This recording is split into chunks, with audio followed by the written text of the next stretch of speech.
Hello everyone, my name Arjun Singh Shekhawat. आप सभी का आपके अपने यूट्यूब चैनल टिकटॉक क्लास में आपका स्वागत है, अभिनंदन है। आज के इस वीडियो में हम कक्षा 12 की प्रश्नावली 4 सारणिक 4.1 को वन शॉट वीडियो के अंदर कंप्लीट करेंगे। हम बेसिक से प्रश्नावली को पढ़ेंगे और सारे क्वेश्चन और एग्जाम्पल और विविध के क्वेश्चन मैं आपको इसी प्लेटफॉर्म पे करवाऊंगा।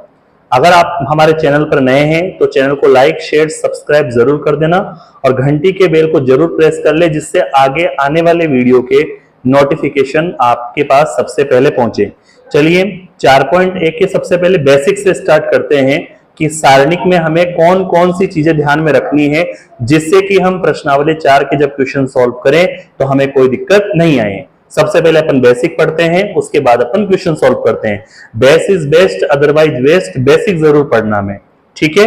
तो 4.1 का बेसिक कुछ इस प्रकार से है, ठीक है। बेसिक इंफॉर्मेशन में सबसे पहले हम सारणिक के बारे में पढ़ते हैं कि सारणिक का मतलब क्या है। बेसिक इंफॉर्मेशन हम देखेंगे कि सारणिक किसे कहते हैं। तो सारणिक के लिए कहा जाता है कि सारणिक एक वर्ग आव्यूह होता है। सारणी क्या होती है? एक वर्ग आव्यूह है। एक वर्ग आव्यूह को हम सारणी कह सकते हैं। सारणी क्या होती है? एक वर्ग आव्यूह होती है। सारणी को हम, इसको लिखने का प्रतीक क्या होता है? तो सारणी को हम लिख सकते हैं मॉड्यूलस ए के रूप में, या फिर इसको इंग्लिश में डिटरमाइन कहते हैं, तो शॉर्ट फॉर्म DET ए के रूप में भी लिख सकते हैं, या फिर हम इसको त्रिभुज जैसा चिन्ह जिसे डेल्टा कहते हैं इसके रूप में दर्शा सकते हैं। सारणिक में पंक्ति और स्तंभों की संख्या क्या रहती है? समान, इसलिए वर्ग आव्यूह सारणी कहलाता है, ठीक है। अलग अलग ऑर्डर में हम सारणी पढ़ते हैं, जैसे एक कोटि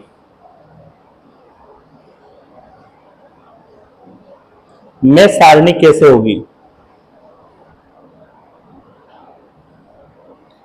एक कोटि में सारणिक का मतलब होता है कि हमारे पास कोई एक सारणिक है ए, जो एक ही कोटि में है, यानी उसमें अवयव की जो संख्या है वो एक ही है, उसे हम एक कोटि में सारणी कहते हैं। एक कोटि में सारणिक जब कभी भी होती है तो वह लंबाई को प्रदर्शित करती है।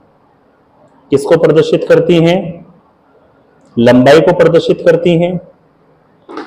अगर इसी सारणी को हम दो कोटि में पढ़ें,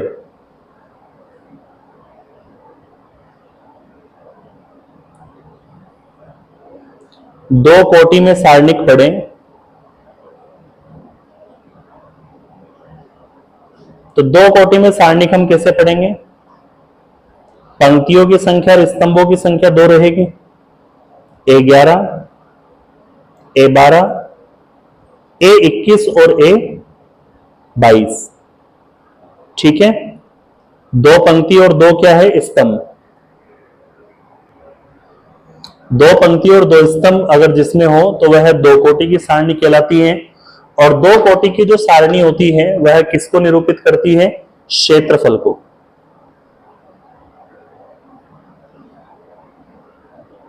किसको प्रदर्शित करती है? वह क्षेत्रफल को। अगर कोई तीन कोटि की सारणिक हो, तीन कोटि की सारणिक,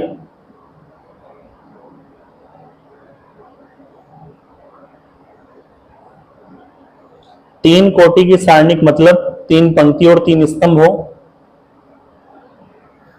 तो डिटरमाइन ए क्या हो जाएगा? जैसे A11, A12, A13, A21, A22, A23, A31, A32 और A33। इसमें तीन पंक्ति है और तीन स्तंभ है, तो यह तीन कोटि की क्या है? सारणिक है। अब इस तीन कोटि की सारणिक में अगर हम प्रदर्शन की बात करें तो वह भी लंबाई चौड़ाई होने की वजह से किसको प्रदर्शित करती है? क्षेत्रफल को। तो सारणिक के बारे में हमने इंट्रोडक्शन में जाना कि सारणिक एक वर्ग आव्यूह होता है। सारणिक का प्रतीक या तो मॉड्यूलस ए होता है, डिटरमाइन ए होता है, या फिर इस तरह से डेल्टा का साइन होता है। एक कोटि के सारणिक में हम क्या करते हैं, एक ही अवयव वाले सारणिक की बात करेंगे, और एक कोटि का जो सारणिक होता है वह हमेशा लंबाई को निरूपित करता है। दो कोटि में सारणिक की हम बात करें तो जिसमें दो पंक्ति और दो ही स्तंभ होते हैं उसे दो कोटि के सारणिक कहते हैं, और दो कोटि के जो सारणिक होते हैं वो क्षेत्रफल को दर्शाते हैं। तीन कोटि की सारणिक की हम बात करें तो तीन तो इसमें पंक्तियां होती हैं, तीन ही स्तंभ होते हैं, और यह भी तीन कोटि वाले क्षेत्रफल को प्रदर्शित करने का काम करते हैं। ठीक है, अब हम किसी भी सारणी को प्रसारित कैसे करते हैं, अर्थात उस सारणी का मान कैसे निकालते हैं, उसके बारे में हम पढ़ते हैं नेक्स्ट पेज पे। सबसे पहले हम 2x2 कोटि के सारणी का प्रसार समझते हैं। ठीक है, यहां पे लिखते हैं 2 गुणा 2 कोटि के सारणिक का प्रसार, यानी जिस सारणिक में दो पंक्ति और दो स्तंभ हो उसका हम प्रसार कैसे कर सकते हैं। ठीक है, मान लेते हैं हमें कोई एक सारणिक दे रखा है जिसके अवयव है हमारे पास A11, A12, A21 और A22। ये दो पंक्ति और दो स्तंभ वाला कोई हमें एक सारणिक या फिर वर्ग अवयव दे रखा है, इसका हमें प्रसार करना है। तो प्रसार कैसे करेंगे? प्रसार करने का नियम होता है, सबसे पहले हम इसको इससे गुणा कराएंगे, यानी A11 को किससे गुणा करना है? A22 से, और इसको इससे गुणा कराएंगे, यानी A12 को किससे गुणा कराना है? A21 से, और दोनों के बीच में क्या लगा देंगे? माइनस। तो यह इस सारणी का क्या कहलाएगा? प्रसार कहलाएगा। एक एग्जांपल से इसको समझते हैं। जैसे मान लेते हैं हमें एक सारणिक दे रखा है जिनके अवयव है 1, 2, 3, 4, और उसका हमें प्रसार करना है। तो प्रसार करने के लिए हम क्या करेंगे? इस 1 को किससे गुणा कराएंगे? 4 से, तो 4 एकम 4। फिर इस 2 को किससे गुणा कराएंगे? 3 से, 2 3 6, और चिन्ह किसका लगा देंगे? माइनस का। 4 में से 6 घटाया तो माइनस का 2। यह इस सारणी का क्या कहलाएगा? प्रसार कहलाएगा। तो 2 गुणा 2 कोटि के सारणी का प्रसार इस तरह से किया जाता है। अब यदि हमारे पास 3 गुणा 3 कोटि का कोई अवयव हो तो प्रत्येक पंक्ति और प्रत्येक स्तंभ के सापेक्ष उसका प्रसार कैसे करते हैं उसको हम समझते हैं। 3 गुणा 3 कोटि के सारणी का प्रसार ही अधिकतम प्रसार इस सारणिक में पूछा जाएगा। देखिए, इसे ध्यान से सीखना है। 3 गुणा 3 कोटि के सारणिक का प्रसार, इस प्रसार को हम कैसे करेंगे? सबसे पहले 3 गुणा 3 कोटि के सारणिक को हम यहां पर चित्रित करते हैं, जिसमें अवयव A11, A12, A13, A21, A22, A23, A31, A32 और A33 है। ये 3 गुणा 3 कोटि का हमारे पास क्या दे रखा है? एक सारणिक दे रखा है या एक वर्ग अवयव दे रखा है। सबसे पहले आप इसमें चिन्ह पे ध्यान दें। पहला चिन्ह हमें अवयव का याद रखना है, प्लस का होता है, और फिर चिन्ह आगे जैसे जैसे अवयव बढ़ते जाएंगे तो हमें चिन्ह चेंज करते जाना है। जैसे प्लस का है तो ये किसका हो जाएगा? माइनस का। फिर अगला किसका रहेगा? प्लस का। फिर ऐसे आते हैं तो ये प्लस का है तो ये किसका हो जाएगा? माइनस का। फिर ये प्लस का, फिर ये माइनस का। फिर आगे आते हैं तो माइनस के बाद ये प्लस का, फिर ये माइनस का, और फिर ये प्लस का। इस तरह से A11 प्लस का रहेगा, A12 माइनस का रहेगा, A13 प्लस का रहेगा, A21 माइनस का है, A22 प्लस का है, A23 माइनस का है, A31 प्लस का है, A32 माइनस का है, A33 प्लस का है। अब ये हमारे पास पंक्ति है पहली जिसे हम R1 नाम दे रहे हैं। ये हमारे पास पंक्ति है दूसरी जिसे हम R2 नाम दे रहे हैं। ये है पंक्ति R3।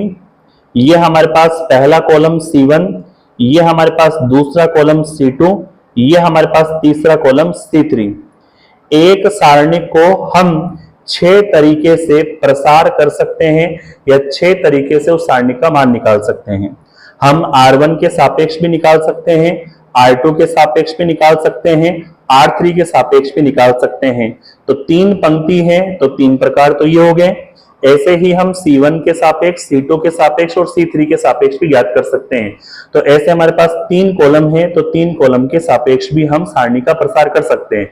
हमें सरलतम जहां लगेगा उस आधार पर हम सारणी का क्या करेंगे, प्रसार।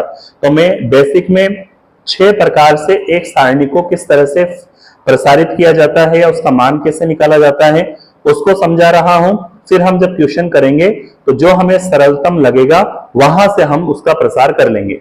ठीक है, नेक्स्ट पेज पर मैं आपको समझाऊंगा कि R1, R2, R3 और C1, C2, C3 के माध्यम से किसी सारणी का प्रसार कैसे किया जाता है। ठीक है प्यारे विद्यार्थियों, यहां तक आपको समझ में आ गया होगा। ठीक है, आगे बढ़ते हैं। सबसे पहले हम इस सारणिक में R1 के सापेक्ष प्रसार करते हैं। किससे के सापेक्ष, R1 के सापेक्ष प्रसार करने पर, R1 के सापेक्ष प्रसार करने पर। ठीक है, तो इस सारणी का मान क्या बनेगा। सबसे पहला काम है R1 के सापेक्ष अगर आप प्रसार कर रहे हो तो सबसे पहले आपको 11 को लिखना है। लिख दिया 11 को, इसकी पंक्ति और इसका स्तंभ काट देना है। काट दिया तो कौन से अवयव बचेंगे, ये वाले अवयव बचेंगे।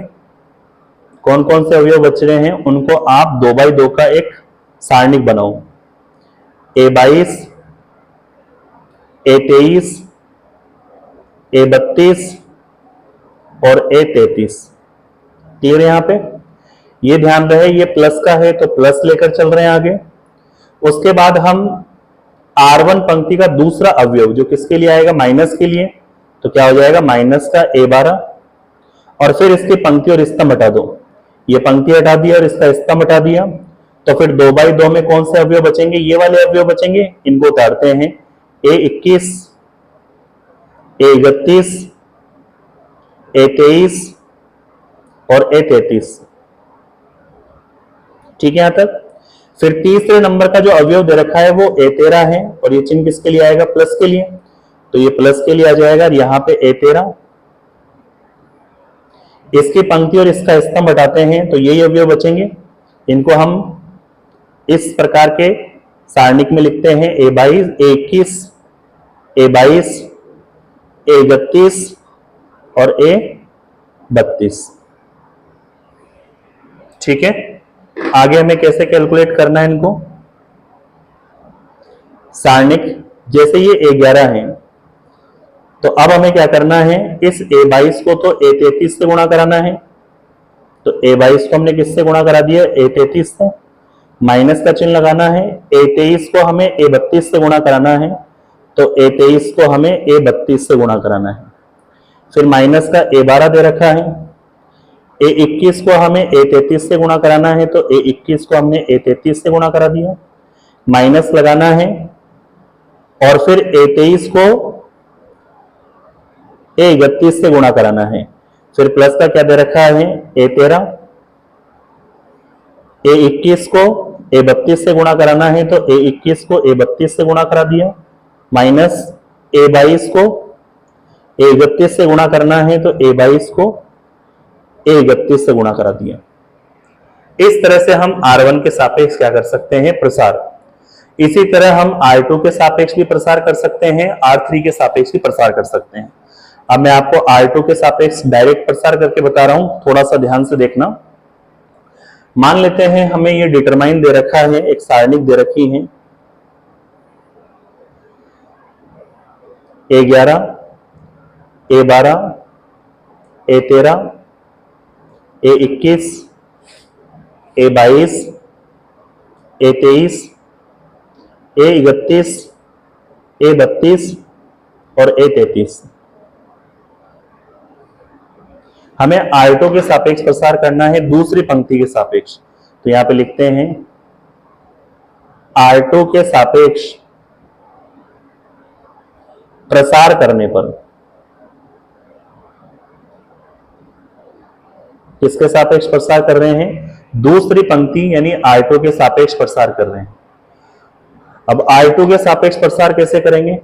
सबसे पहले हमें A21 को लिखना है। अब हमें पता है ये प्लस का होता तो ये किसका होगा? माइनस का। तो माइनस का A21 को लिख लिया। अब इसकी पंक्ति और इसका स्तंभ हमने काट दिया, तो A12 को हमें A33 से गुणा कराना है, तो A12 किससे गुणा करा दिया? A33 माइनस A13 को हमें A32 से गुणा कराना है, तो A13 को हमने A32 से गुणा करा दिया। फिर हमें किसे लेना है? A22 को लेना है। चिन्ह किसका आएगा? प्लस का। तो प्लस का हमने A22 को ले लिया। अब इसका स्तंभ और इसकी पंक्ति हम काटते हैं, तो ये चारों अवयव बचेंगे। A11 को A33 से गुणा कराएंगे, तो A11 को A33 के साथ माइनस का चिन्ह, A13 को A31 के साथ गुणा कराएंगे, तो A13 को A31 के साथ गुणा करा दिया। उसके बाद फिर हम A23 वाले अवयव को लेंगे। चिन्ह किसका आएगा? माइनस का। तो माइनस हमने A23 वाले अवयव को ले लिया। गुणा कराते हैं, पंक्ति को और स्तंभ को काट दिया, तो ये चार ही अवयव बचेंगे। A11 को A32 से गुणा कराते हैं, तो A11 A32 माइनस A12 को A31 से गुणा कराते हैं, तो A12 A31। इस तरह से दूसरी पंक्ति के सापेक्ष भी हम किसी भी अवयव को, वर्ग अवयव को या सारणी को क्या कर सकते हैं? प्रसारित कर सकते हैं। अब हम तीसरी पंक्ति के सापेक्ष प्रसार करते हैं। R3 पंक्ति के सापेक्ष अब हम क्या करेंगे? सारणी को प्रसारित करेंगे। R3 के सापेक्ष प्रसार करने पर, R3 के सापेक्ष प्रसार करते हैं, तो सारणी का प्रसार कैसे होगा? सबसे पहले हमें A31 दे रखा है, तो इस A31 को लिखा। अब हमें पता है कि ये चिन्ह किसका रहेगा? प्लस का रहेगा। तो A31, इसकी पंक्ति और इसका स्तंभ काटेंगे, तो ये चार ही अवयव बचेंगे। इनको गुणा कराते हैं। A12 को A23 के साथ, A12 को A23 के साथ, माइनस A13 को A22 के साथ, A13 को A22 के साथ गुणा करा दिया। अगला अवयव दे रखा है A32, माइनस का चिन्ह लेंगे, तो माइनस A32, इसकी पंक्ति और इसका स्तंभ हटाते हैं, तो ये चार ही अवयव बचेंगे। तो A11 को A23 के साथ गुणा किया, तो A11 A23 माइनस A13 को A21 से गुणा किया, तो A13 को A21 के साथ गुणा में लिख दिया। अगला अवयव दे रखा है A33, तो इस A33 को लिखा, इसकी पंक्ति और स्तंभ काट दिया, तो ये चार ही अवयव बचेंगे। इनको गुणा कराते हैं। A11 को A22 के साथ गुणा किया, तो A11 A22 माइनस A12 को A21 के साथ गुणा कराते हैं, तो A12 A21। ये हमारे पास तीसरी पंक्ति के साथ प्रसार हो गया। इस तरह हमने सीखा कि तीनों ही पंक्तियों के सापेक्ष किस तरह से सारणी को हम हल कर सकते हैं। अब हम तीनों स्तंभ के सापेक्ष भी पढ़ लेते हैं कि सारणी को हल किस तरह से किया जाता है। ठीक है, आगे बढ़ते हैं। ठीक है, अब हम C1 के सापेक्ष प्रसार करेंगे, यानी इसके सापेक्ष। तो यहां पे लिखते हैं C1 के सापेक्ष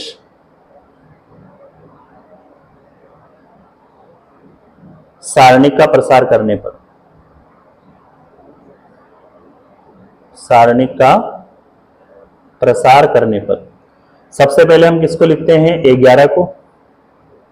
तो हमने यहां पर A11 लिखा। अब हमें पता है कि ये प्लस का होता है, ये माइनस का और ये प्लस का।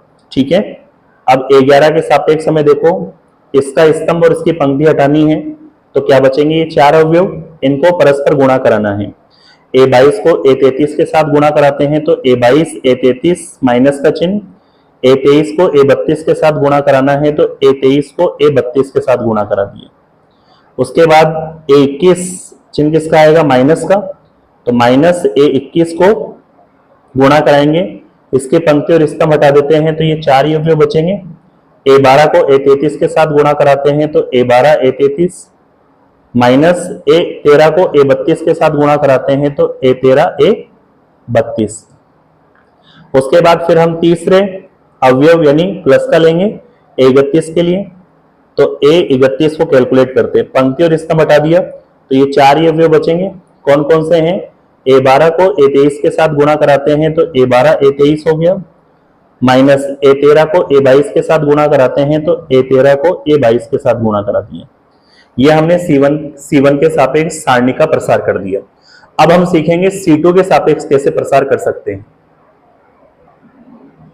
अब हम C2 के सापेक्ष प्रसार करते हैं तो C2 वाली सारणी कौन सी है, ये वाली है C2 वाले अवयव। अब हम A12 के साथ A22 के साथ और A32 के साथ हम हल करेंगे। हम जानते हैं A12 का जो चिन्ह होता है वो किसका होता है, माइनस का। चिन्ह मैंने पहले पढ़ा दिया आपको। कैलकुलेट करते हैं, सबसे पहले माइनस A12 को लिखते हैं, इसकी पंक्ति और इसका स्तंभ हटा देंगे तो ये हमारे पास 4 अवयव बचेंगे। A21 को A33 के साथ, A21 को A33 के साथ, माइनस A23 को A31 के साथ, A23 को A31 के साथ गुणा करा दिया। फिर अगला दे रखा है प्लस का A22, इसके साथ सॉल्व करेंगे तो ये आ जाएगा प्लस का A22 और स्तंभ को और पंक्ति को काटते हैं तो ये 4 अवयव बचेंगे हमारे पास। A11 को A33 के साथ गुणा कराते हैं तो A11 को A33 के साथ गुणा कर दिया, माइनस फिर A13 को A31 के साथ गुणा कराते हैं तो A13 को A31 के साथ गुणा करा दिया। लास्ट में हमें A32 के साथ हल करना है, चिन्ह किसका आएगा, माइनस का, तो माइनस का A32 लिख दिया। इसका स्तंभ और इसकी पंक्ति कटती है तो ये 4 ही अवयव बचेंगे, इनको क्रॉस मल्टीप्लाई कराते हैं। A11 को A23 के साथ गुणा कराते हैं तो A11 को A23 के साथ लिख दिया, माइनस A13 को A21 के साथ गुणा कराते हैं तो A13 को A21 के साथ लिख दिया।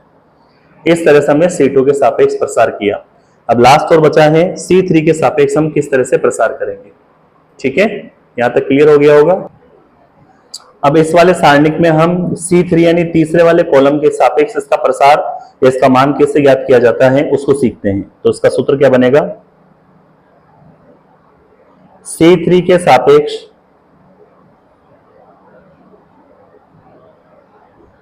सारणिक का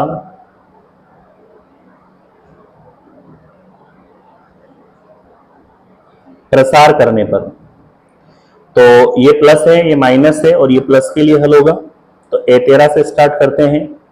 सारणी का हल क्या हो जाएगा, A13 लिखा, इसका स्तंभ और इसकी पंक्ति काटते हैं तो ये 4 ही अवयव बचेंगे, इनको क्रॉस मल्टीप्लाई कराते हैं। A21 को A32 के साथ गुणा किया, माइनस A22 को A31 के साथ गुणा किया। अगला हमें A23 दे रखा है माइनस के चिन्ह के साथ, तो माइनस A23 पंक्ति और स्तंभ को काट देते हैं तो ये 4 ही अवयव बचेंगे। A11 को A32 के साथ गुणा कराते हैं तो A11 A32 माइनस A12 को A31 के साथ गुणा कराते हैं तो A12 को A31 के साथ गुणा करा दिया। तीसरा A33 जो दे रखा है वो प्लस में दे रखा है तो यहाँ पे प्लस में A33 लिखा, पंक्ति और स्तंभ को काट दिया तो ये 4 अवयव ऊपर वाले बचेंगे। A11 को A22 के साथ गुणा करते हैं तो A11 को A22 के साथ गुणा किया, माइनस A12 को A21 के साथ गुणा करते हैं तो A12 को A21 के साथ लिखा। इस तरह से हम C3 के सापेक्ष प्रसार कर सकते हैं। थोड़ा बेसिक इसका लंबा हो सकता है, लेकिन अगर आपने ये ढंग से R1 से लेकर R3 तक और C1 से लेकर C3 तक प्रसार देखा है तो आपको सारणी को प्रसार करने में काफी आसानी मिलेगी। इसलिए बेसिक को मत छोड़ना, क्योंकि बेसिक से ही हम हर क्वेश्चन को अच्छे से सोल्व कर पाएंगे। यहां तक 4.1 का बेसिक कंप्लीट होता है। अब हम 4.1 के क्वेश्चन सोल्व करते हैं। ठीक है प्यारे विद्यार्थियों, आई होप आपको यहां तक समझ में आ गया होगा। ठीक है, आगे बढ़ते हैं। 4.1 का पहला और दूसरा क्वेश्चन हमें दे रखा है कि दी गई सारणी का हमें मान ज्ञात करना है या मूल्यांकन करना है। सारणी हमें दे रखी है 2x2 की सारणी है, इसको हम हल कैसे करेंगे, तरीका बता रखा है मैंने आपको। डिटरमाइन, इस 2 को माइनस के 1 से गुणा कराएंगे तो 2 माइनस 1, सूत्र में माइनस लगाना है। 4 को माइनस के 5 से गुणा करना है तो 4 को माइनस के 5 से गुणा करा दिया। कैलकुलेट कर लेते हैं। यहां हमने 2 को माइनस 1 से गुणा किया तो माइनस का 2, माइनस माइनस क्या हो जाएगा प्लस, 4 को 5 से गुणा किया तो 20। कैलकुलेट करें आगे, 20 में से 2 घटाया तो कितना आ जाएगा 18। तो फर्स्ट का आंसर कितना आ गया 18। सेकंड क्वेश्चन देखें, इजी है, ज्यादा डिफिकल्ट नहीं है, बस बेसिक अच्छे से याद होना चाहिए या समझ में आना चाहिए। सेकंड क्वेश्चन में हमें 2x2 का कोई सारणिक दे रखा है। सबसे पहले हम cos थीटा को cos थीटा से गुणा कराते हैं तो cos स्क्वायर थीटा हो जाएगा। फिर माइनस साइन थीटा को साइन थीटा से गुणा कराते हैं तो माइनस साइन स्क्वायर थीटा हो गया। ठीक है, आगे कैलकुलेट करते हैं तो सारणिक बराबर ये तो रहा cos square theta minus minus plus और ये हो जाएगा साइन स्क्वायर थीटा। हम जानते हैं फॉर्मूला होता है sine square theta plus cos square theta कितना होता है 1, तो इसका आंसर कितना आ जाएगा 1। ठीक है, अब इसका थर्ड क्वेश्चन देखिए, थर्ड क्वेश्चन क्या दे रखा है। इसका जो थर्ड क्वेश्चन हमें दे रखा है वह भी 2/2 का एक सारणिक है। इसका प्रसार करते हैं, इसको इससे गुणा कराएंगे तो x स्क्वायर माइनस के x प्लस 1 को x प्लस 1 से गुणा कराते हैं, माइनस x प्लस 1 को x माइनस 1 से गुणा करना है तो x प्लस 1 को x माइनस 1 से गुणा करा दिया। कैलकुलेट करते हैं, x को x स्क्वायर से गुणा किया तो क्या आ जाएगा x क्यूब, x को माइनस x से गुणा किया तो माइनस का x स्क्वायर, x को 1 से गुणा किया तो x, 1 को x स्क्वायर से गुणा किया तो x स्क्वायर, 1 को माइनस x से गुणा किया तो माइनस x, 1 को 1 से गुणा किया तो 1 माइनस। यहां पर सूत्र लग गया, एक बार प्लस में एक बार माइनस में, तो फॉर्मूला होता है a square minus b square, यानी x का स्क्वायर माइनस 1 का स्क्वायर। आगे कैलकुलेट करें इसे तो ये तो रहा सारणिक x cube as it is है, यहां पर x स्क्वायर माइनस कर x स्क्वायर प्लस का x प्लस कर x माइनस का कट गया तो लास्ट में कितना बच रहा है प्लस का 1, माइनस अंदर गया तो माइनस का तो x स्क्वायर और प्लस का कितना हो जाएगा 1। ठीक है, कैलकुलेट करते हैं, determine equals to x cube minus के x स्क्वायर को लिख देंगे इसके पास, प्लस का 1 और प्लस का 1 कितना हो जाएगा प्लस का 2, ये इसका फाइनल आंसर है। ठीक है, इस तरह से पहला क्वेश्चन और दूसरा क्वेश्चन हमने कंप्लीट किया। नेक्स्ट पेज पर बढ़ते हैं तीसरे क्वेश्चन के लिए। क्वेश्चन नंबर 3 हमें दे रखा है कि एक आव्यूह हमें दे रखा है, वर्ग आव्यूह है, इसे हम सारणिक में चेंज कर सकते हैं क्योंकि वर्ग आव्यूह सारणी कहलाता है। हमें सिद्ध करना है कि यदि इस a को 2 से गुणा करके फिर इस सारणी का मान निकालें तो वो बराबर होता है इस a सारणी के 4 गुना करने पर। चलिए इसे चेक करते हैं। सबसे पहले हमें 2a निकालना है, तो ये तो रहा 2, a के स्थान पे a का मान हमें दे रखा है 1 2 4 2, 2 से गुणा कराते हैं, प्रत्येक अवयव 2 से गुणा होगा तो 2 4 8 4। ठीक है, अब इसका हम LHS निकालते हैं। क्या निकालते हैं इसका LHS हमें दे रखा है मॉड ऑफ 2a, तो इस 2a का हम क्या करते हैं हल निकालते हैं, तो सारणिक में चेंज कर देते हैं इसे, 2 4 8 4। कैलकुलेट करें इसे, 2 को 4 से गुणा किया तो 8, माइनस 4 को 8 से गुणा किया तो 8 चौक 32, दोनों घटाया तो माइनस का 24। ये हमारा LHS आ गया। अब हम RHS को सॉल्व करते हैं। RHS हमें क्या दे रखा है 4a, तो सबसे पहले हम a का क्या निकालते हैं परिमाण, सारणी का निकालते हैं। a हमें दे रखा है 1 2 4 2, इसको कैलकुलेट करते हैं। 1 को 2 से गुणा किया तो 2, माइनस 4 को 2 से गुणा किया तो 8, घटाया तो कितना आ जाएगा माइनस का 6। अब RHS में हमें क्या दे रखा है, RHS में हमें दे रखा है 4 a का परिमाण, ये तो रहा 4, a का मान कितना दे रखा माइनस का 6, गुणा किया तो माइनस का 24। LHS देखा तब भी माइनस का 24 है, RHS देखा तो भी माइनस का 24 है, तो हम कह सकते हैं कि 2a का जो मान है वह 4a के परिमाण के बराबर है, और यही हमें सिद्ध करना था, तो हेंस प्रूफ। ठीक है, अब हम फोर्थ क्वेश्चन की तरफ बढ़ते हैं। तीसरा क्वेश्चन कंप्लीट है। क्वेश्चन नंबर 4 हमें दे रखा है, यदि a 3/3 कोटि का एक हमें वर्ग आव्यूह दे रखा है और इसमें दर्शाना है 3 को a से गुणा करके फिर इस सारणिक का मान निकालना, बराबर होता है सारणिक 1 के 27 गुने के। चलिए कैलकुलेट करते हैं। सबसे पहले हम 3 ए का मान कैलकुलेट करते हैं कि 3 ए का मान क्या होगा। तो 3 ए यहां पर हमारे पास 3/3 कोटि का एक अवयव दे रखा है, 1 0 1 0 1 2 0 0 और 4। इसको मल्टीप्लाई कराते हैं इससे, 3 से गुणा किया तो यहां पे 3 0 3, 3 से गुणा किया तो 0 3 6, फिर 3 से गुणा किया तो 0 0 12। ठीक है, अब हम इसका क्या निकालते हैं, एलएचएस निकालते हैं। एलएचएस हमें क्या दे रखा है, 3 ए का सारणिक मान निकालना है। तो यहां पर एलएचएस लेके चलते हैं। एलएचएस हमें दे रखा है 3 ए का सारणिक, 3 ए हमें दे रखा है, उसको उतारें।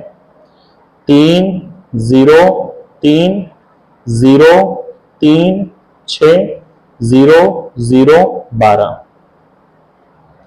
अब इस सारणी का हम हल निकालेंगे। तो हल निकालने से पहले आपको ये देखना है कि हम पंक्ति के साथ हल करें या स्तंभ के साथ हल करें, कैलकुलेशन कहां से कम होगी। तो आप पहली पंक्ति के साथ हल करोगे तो एक ही जीरो है, दूसरी पंक्ति के साथ हल करोगे तो एक ही जीरो है, तीसरी पंक्ति के साथ हल करोगे तो 2 जीरो है, तो कैलकुलेशन केवल यहीं पर होगी। ऐसे ही आप देख लो, पहले स्तंभ के साथ हल करोगे तो 2 जीरो है, दूसरे स्तंभ के साथ हल करोगे तो 2 जीरो है, तो दोनों आसान है। लेकिन तीसरे स्तंभ में तीनों संख्या दे रखे तो कैलकुलेशन बड़ी हो जाएगी। चाहे तो आप तीसरी पंक्ति, चाहे तो आप पहले और दूसरे कॉलम, इनमें से किसी के सापेक्ष हल कर सकते हैं। तो हम यहां पर तीसरी पंक्ति के सापेक्ष क्या करते हैं, प्रसार करते हैं। तो यहां पे लिखते हैं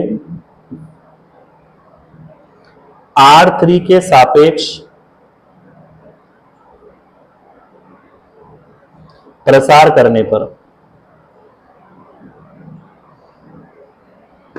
R3 पंक्ति के सापेक्ष हम प्रसार करते हैं तो LHS यानी 3 ए का मान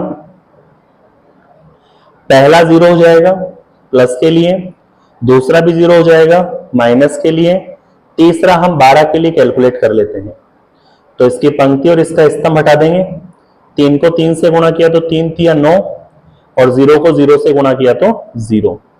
कैलकुलेट करते हैं, 0 रहेगा। 12 को केवल किससे गुणा करना है, 9 से। 12 नाम है 108। तो ये हमारे पास क्या आ गया, LHS। इसी तरह हम RHS सॉल्व करते हैं। तो RHS के लिए पहले हम ए का परिमाण निकालकर 27 से गुणा करेंगे।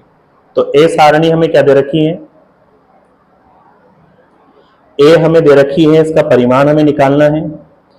ए हमें दे रखा है 1 0 1 0 1 2 0 0 और 4। इसको हम R3 के सापेक्ष सॉल्व कर लेते हैं, आसान रहेगा। तो यहां पर हल R1 R2 R3 C1 C2 C3 किसी के भी सापेक्ष हल करना, उत्तर 108 आएगा, उत्तर में कोई चेंज नहीं होगा। बस कैलकुलेशन करने का तरीका थोड़ा इजी हो जाएगा। तो हम यहां पे लिखते हैं R3 के सापेक्ष प्रसार करने पर,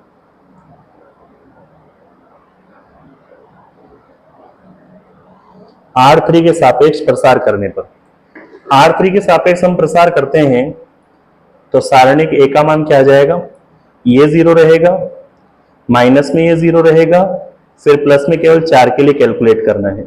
पंक्ति स्तंभ कट जाएगा, 1 को 1 से गुणा किया तो 1 और 0 को 0 से गुणा किया तो 0। कैलकुलेट करते हैं, ये 0 है, ये 0 है, केवल 4 को 1 से गुणा कराएंगे, कितना आ जाएगा 4। अब RHS हमें दे रखा है, इस ए के परिमाण को 27 से गुणा करना है। तो RHS निकालते हैं, 27 को हम गुणा कराएंगे ए के परिमाण से। कैलकुलेट करते हैं, RHS बराबर 27, ए का जो परिमाण है वो कितना आ गया 4, 27 चौके 108। ठीक है, LHS भी हमारा यही था 108, RHS भी हल करने के बाद कितना आ रहा है 108। तो हम फाइनली क्या लिख सकते हैं कि 3 ए का जो परिमाण है वह 27 गुना होता है ए के परिमाण का, और ये हमें सिद्ध करना था। तो लास्ट में क्या लिख दिया, हैंस प्रूफ। यहां पे जाकर हमारा क्वेश्चन नंबर 4 कंप्लीट होता है। ठीक है, ये क्वेश्चन नंबर 4 कंप्लीट है। अब हम नेक्स्ट क्वेश्चन नंबर 5 की ओर बढ़ते हैं। क्वेश्चन नंबर 5 हमें दे रखा है सारणिक का हमें मान ज्ञात करना है। ये सारणिक हमें दे रखी है, इसका मान हमें निकालना है। तो आपको देखना है कि इसमें जीरो कौन सी पंक्ति या कौन से स्तंभ में ज्यादा है। तो आप देखेंगे दूसरी पंक्ति के अंदर 2 जीरो है, तो हम दूसरी पंक्ति के सापेक्ष क्या कर देंगे, प्रसार, जिससे कैलकुलेशन कम होगी। बाकी आप चाहे किसी भी पंक्ति और किसी भी स्तंभ के सापेक्ष हल करो, आंसर पे कोई फर्क नहीं पड़ेगा। तो यहां पे लिखते हैं R2 के सापेक्ष प्रसार करने पर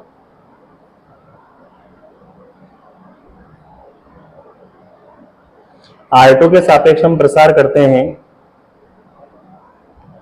तो ये जीरो है, ये माइनस का रहेगा, ये प्लस का रहेगा, ये भी जीरो आ रहा है, फिर ये माइनस का रहेगा। तो माइनस, अब इस माइनस 1 के साथ हल करते हैं, इसकी पंक्ति और इसका स्तंभ हट जाएगा। 3 को -15 से गुणा किया तो कितना आ जाएगा, -15, सूत्र वाला माइनस, -1 को हमने 3 से गुणा किया तो -1 3 से गुणा होगा तो माइनस का 3, माइनस माइनस प्लस का 3 हो जाएगा। ठीक है ना, पंक्ति को स्तंभ से काट दिया, 3 को -5 से गुणा किया तो माइनस का 15, सूत्र वाला माइनस रहेगा। 3 को -1 से गुणा किया तो माइनस का 3, माइनस और माइनस क्या हो जाएगा, प्लस का 3। इसे कैलकुलेट करते हैं तो ये जीरो है, ये जीरो है, माइनस माइनस प्लस का 1, 15 में से 3 गया तो माइनस का 12, और फिर -12 को 1 से कैलकुलेट किया तो माइनस का 12।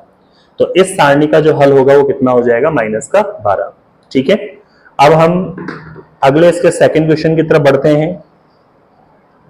इसका सेकंड क्वेश्चन हमें दे रखा है इस सारणी को हल करना है। अब इस सारणी में कहीं पर भी जीरो नहीं है, तो अकॉर्डिंग यू कोई सी पंक्ति और कोई सा स्तंभ आप ले सकते हैं। तो हम डायरेक्ट यहां लिखते हैं R1 के सापेक्ष प्रसार करने पर, R1 के सापेक्ष प्रसार करते हैं तो पहले कितना दे रखा है, 3, पंक्ति और स्तंभ को हटाते हैं, 1 को 1 से गुणा किया तो 1, 3 को माइनस के 2 से गुणा किया तो माइनस का 6, और सूत्र वाला माइनस प्लस का 6 हो जाएगा। फिर दूसरा वाला माइनस के लिए होगा, माइनस का 4 हमें दे रखा है, स्तंभ और पंक्ति काटना है, 1 को 1 से गुणा किया तो 1, सूत्र वाला माइनस, 2 को माइनस के 2 से गुणा किया तो माइनस माइनस प्लस का 4, फिर प्लस आएगा यहाँ पे। अगला 5 दे रखा है, पंक्ति और स्तंभ काट देंगे इसका, तो 1 को 3 से गुणा किया तो 3, सूत्र वाला माइनस, 2 को 1 से गुणा किया तो 2 एकम 2। कैलकुलेट करें आगे सारणी का मान, ये तो रहा 3, 6 और कितना हो गया 7, माइनस माइनस प्लस का 4, 4 और कितना हो जाएगा 5, प्लस का 5, 3 में से 2 गया, कितना बचेगा 1। आगे कैलकुलेट करते हैं, यहां पर 3 को 7 से गुणा किया तो 7 की 21, प्लस 4 को 5 से गुणा किया तो 5 चौक 20, प्लस 5 को 1 से गुणा किया तो 5 एकम 5।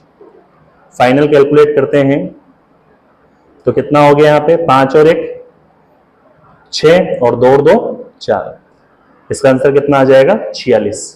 नेक्स्ट इसके थर्ड क्वेश्चन पे चलते हैं। इसके थर्ड क्वेश्चन में हमें सारणिक दे रखी है, पहली पंक्ति, दूसरी पंक्ति, तीसरी पंक्ति में 1 1 जीरो है, पहले, दूसरे और तीसरे स्तंभ में भी 1 1 जीरो है। किसी के अकॉर्डिंग सोल्व कर दो। तो यहां पे लिखते हैं R1 के सापेक्ष प्रसार करने पर,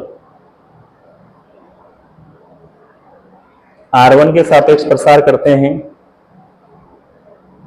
तो सबसे पहले हमें 0 दे रखा है, इसका पंक्ति और स्तंभ हटाते हैं, 0 को 0 से गुणा किया तो 0, सूत्र वाला माइनस, 3 को -3 से गुणा किया तो माइनस का 9, माइनस माइनस प्लस का 9, फिर सेकंड वाला -1, स्तंभ और पंक्ति हटा देंगे, -1 को 0 से गुणा किया तो 0, सूत्र वाला माइनस, माइनस के पंक्ति स्तंभ हटा दिया, -2 को -3 से गुणा किया तो माइनस माइनस प्लस, 3 दूना 6, यहाँ पे आ गया 6।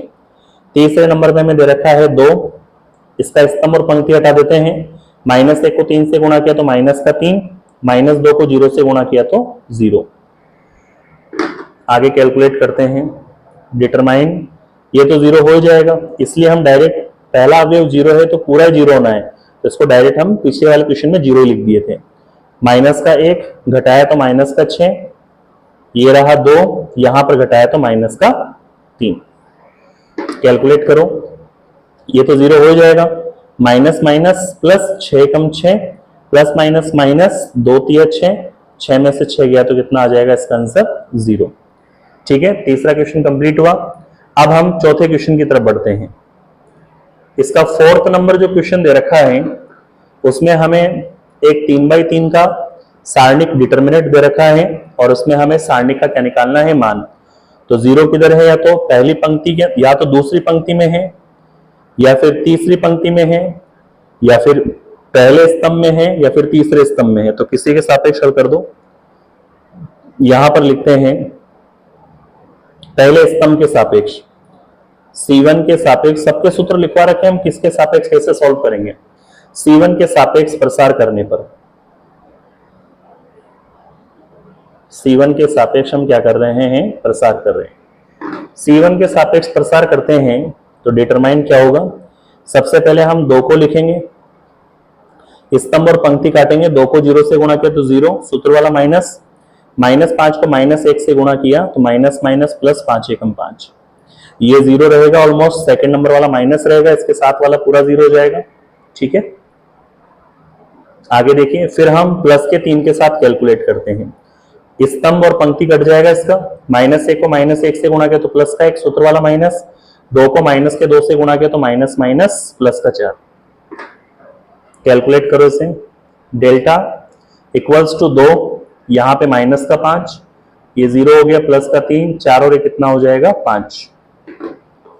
आगे कैलकुलेट करते हैं तो माइनस 5 दूना 10 और यहां पर 5 3 15, 15 में से 10 गया कितना बचेगा 5, ये इसका आंसर है। ठीक है, यहां पर हमने इसका 4th क्वेश्चन कंप्लीट किया। आई होप आपको यहां तक अच्छे से समझ में आ गया होगा। अगर कोई भी आपको डाउट लगे तो वीडियो को आप रिपीट पे अंदर देखना, जिससे कि वो डाउट आपका क्लियर हो जाए। और फिर भी अगर कोई चीज समझ में नहीं आए तो आप कमेंट में जरूर बताना, हम नेक्स्ट वीडियो के अंदर उसका सॉल्यूशन जरूर रखेंगे। ठीक है प्यारे विद्यार्थियों, अब हम नेक्स्ट आगे बढ़ते हैं।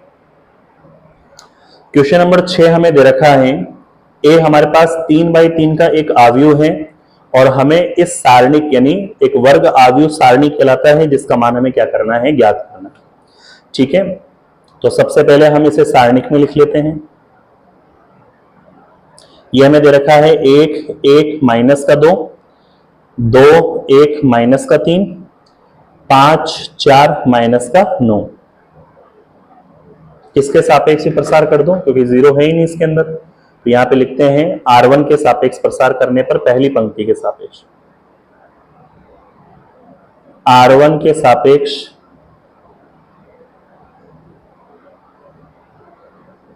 प्रसार करने पर, R1 के सापेक्ष प्रसार कर दो। तो पहला अवयव कितना दे रखा है 1, स्तंभ और पंक्ति काटते हैं, बाकी के अवयव को क्रॉस मल्टीप्लाई कराते हैं। 1 को माइनस के 9 से गुणा किया तो माइनस का 9, सूत्र वाला माइनस, 4 को माइनस के 3 से गुणा किया तो माइनस का 12, माइनस माइनस प्लस का 12। सेकंड वाला माइनस के लिए लेना है माइनस का 1, स्तंभ और पंक्ति काटना है, 2 को माइनस के 9 से गुणा किया तो माइनस 9 दूना 18, सूत्र वाला माइनस, 5 को माइनस 3 से गुणा किया तो माइनस का 15, माइनस माइनस प्लस का 15। फिर हमें तीसरा माइनस का 12 दे रखा है, इसका स्तंभ और माइनस का 2 दे रखा है, इसका स्तंभ और इसकी पंक्ति काटना है, 2 को 4 से गुणा करना है, कितना आ जाएगा 8, माइनस 5 को 1 से गुणा करना है तो 5 एकम 5। कैलकुलेट करो, तो यहां पे डिटरमाइन कितना आ जाएगा 1, 12 में से 9 गया कितना बचेगा 3, माइनस का 1, 18 में से 15 गया तो माइनस का 3, माइनस का 2 और 8 में से 5 गया तो कितना बचेगा 3। आगे कैलकुलेट करते हैं, डिटरमाइन 3 को 1 से गुणा किया, माइनस माइनस प्लस, 3 को 1 से गुणा किया, माइनस और 3 को 2 से गुणा किया तो 3 दूना 6। यहां पर 3 और 3 6, माइनस के 6 से कटेंगे तो इसका आंसर कितना आ जाएगा 0। ठीक है, यहां पर हमारा क्वेश्चन नंबर 6 कंप्लीट हुआ। अब हम नेक्स्ट क्वेश्चन की तरफ बढ़ते हैं।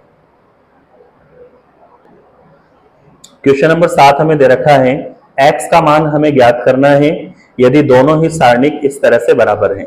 तो कैसे ज्ञात करेंगे, देखो सबसे पहले सारणी का मान निकालते हैं, 2 को 1 से गुणा किया तो 2, माइनस 5 को 4 से गुणा किया तो 20, 2x को x से गुणा किया तो 2x स्क्वायर, माइनस 6 को 4 से गुणा किया तो 6 चौका 24।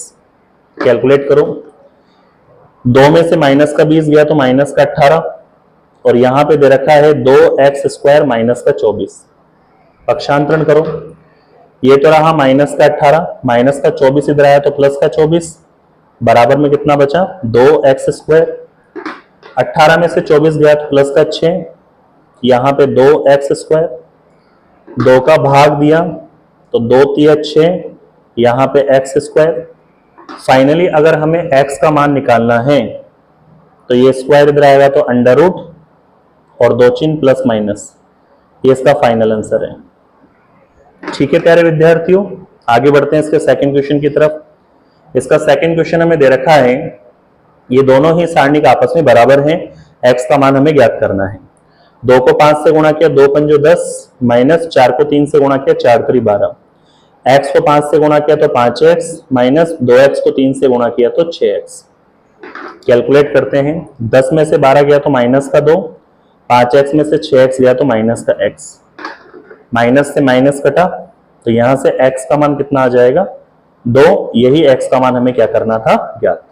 सिंपल क्वेश्चन है, कोई डिफिकल्ट नहीं है, बस थोड़ा सा बेसिक पढ़ते हुए आना जिससे क्वेश्चन में कोई प्रॉब्लम नहीं हो। ठीक है, आगे बढ़ते हैं। क्वेश्चन नंबर 8 हमें दे रखा है, यदि ये दोनों ही सारणिक आपस में बराबर हैं तो हमें x का मान इन 4 ऑप्शन में बताना है कौन सा राइट होगा। ठीक है, तो सबसे पहले हम x को x से गुणा कराते हैं तो क्या हो जाएगा x स्क्वायर, 18 को 2 से गुणा कराते हैं तो 18 दूना 36, 6 को 6 से गुणा किया तो 6 छंग 36, माइनस 18 को 2 से गुणा किया तो 18 दूने 36। ठीक है, यहां तक ये तो रहा x स्क्वायर माइनस का 36, और यहां 36 में से 36 गया तो 0। x स्क्वायर का मान निकालते हैं, माइनस का 36 इधर आया तो किसका हो गया प्लस का 36। x का मान निकालते हैं, स्क्वायर इधर आया तो क्या हो जाएगा अंडर रूट, 2 चिन्ह आएंगे प्लस माइनस, 36 का वर्गमूल कितना होता है 6, तो x का मान कितना आ जाएगा प्लस माइनस 6। ये x का मान हमें ऑप्शन में देखना है, प्लस माइनस 6 कहां पे आ रहा है बी वाले ऑप्शन पे, यानी इसका सही विकल्प क्या होगा बी, ये इसका फाइनल आंसर है। ठीक है प्यारे विद्यार्थियों, यहां पर हमारी प्रश्नावली 4.1 कंप्लीट होती है। अब हम नेक्स्ट वीडियो के अंदर मिलेंगे प्रश्नावली 4.2 में। यदि आपको हमारा यह पढ़ाया हुआ वीडियो अगर आपको हेल्पफुल लगा है तो प्लीज चैनल को लाइक शेयर सब्सक्राइब जरूर करना, और अपने दोस्तों में भी शेयर करना कि हम इस वीडियो के माध्यम से प्रश्नावली 1 से लेकर और कक्षा 12 की सभी प्रश्नावलियों को कंप्लीट कर रहे हैं, जिससे कि उन तक भी हमारी बात पहुंचे और उनको भी हेल्प मिले। ठीक है प्यारे विद्यार्थियों, अब हम नेक्स्ट क्लास में मिलेंगे 4.2 के साथ। तब तक टेक केयर, बाय बाय, जय हिंद जय भारत।